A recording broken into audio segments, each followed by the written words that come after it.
ஓம் சாந்தி. 19/6/2025 காலை முரளி. ஓம் சாந்தி. பாப் தாதா மதுவனம். சாராம்சம். இனிய குழந்தைகளே, நீங்கள் இப்பொழுது கடவுளின் குழந்தைகள் ஆகியுள்ளீர்கள். எனவே உங்களிடம் அசுரர் குணங்கள் இருக்கக்கூடாது. முன்னேறுங்கள், கவனயீனமாக இருக்காதீர்கள். கேள்வி: சங்கமயுக பிராமண குழந்தைகளாகிய உங்களிடம் உள்ள நம்பிக்கையும் போதையும் என்ன?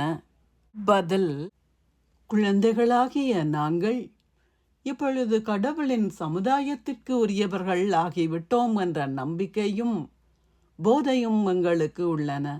நாங்கள் இப்பொழுது உலக அதிபதிகளாகவும் சொர்க்கவாசிகளாகவும் ஆகுகின்றோம். சங்கம யுகத்திலேயே நாங்கள் மாற்றப்படுகின்றோம். நாங்கள் அசுரர் குழந்தைகளிலிருந்து கடவுளின் குழந்தைகளாகி 21 பிறவிகளுக்கு சொர்க்கவாசிகள் ஆகுகின்றோம். இதனை விட வேறு எதுவும் மகத்தானதல்ல. ஓம் சாந்தி. தாரணைக்கான சாராம்சம். 1. எந்த விதமான விஷமத்தனமும் எஞ்சியிராத வகையில் யோக சக்தியினால் உங்கள் பௌதீக உறுப்புகளை கட்டுப்படுத்துங்கள். மிக குறுகிய காலமே எஞ்சியுள்ளது. ஆகவே மிக நன்றாக முயற்சி செய்து மாயையை வென்றவர் ஆகுங்கள். 2. அகநோக்கில் இருந்து தந்தை உங்களுக்கு கொடுக்கும் ஞானத்தை கிரகியுங்கள்.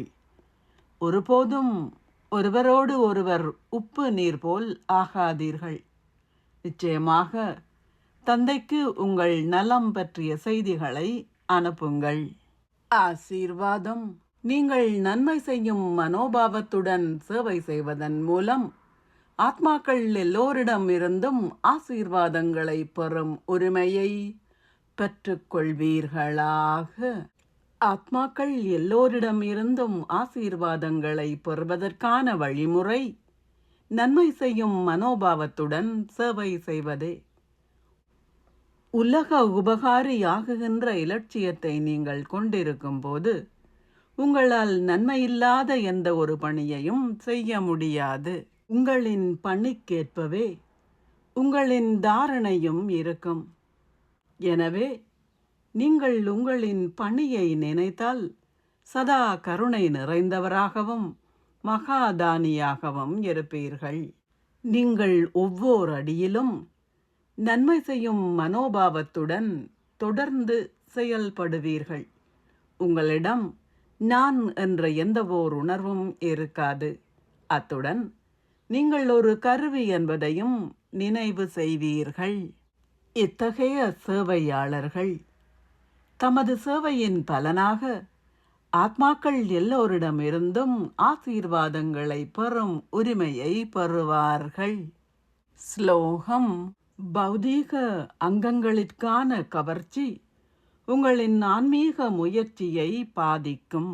அவ்யக்த சமிக்ஞை. ஆத்ம உணர்வு ஸ்திதியில் இருப்பதை பயிற்சி செய்யுங்கள். அகநோக்கில் இருங்கள். அகநோக்கில் உள்ள ஆத்மாக்கள் 3 வகையான மொழிகளில் அனுபவம் அடைகின்றார்கள். 1. கண்களின் மொழி. 2. உணர்ச்சிகளின் மொழி. 3. எண்ணங்களின் மொழி. இந்த 3 மொழிகளும் ஒரு ஆன்மீக யோகி வாழ்க்கையின் மொழிகள் ஆகும். எந்த அளவிற்கு நீங்கள் தொடர்ந்தும் இனிமையான மௌனம் என்ற ரூபத்தில் அகநோக்கில் இருக்கின்றீர்களோ அந்த அளவிற்கு இந்த 3 மொழிகளின் ஊடாகவும் ஆத்மாக்களுக்கு உங்களால் அதிக அனுபவத்தை வழங்க முடியும். இப்போது இந்த ஆன்மீக மொழிகளை பயிற்சி செய்வதை வளர்த்து கொள்ளுங்கள். ஓம் சாந்தி. நன்றிகள் பாபா.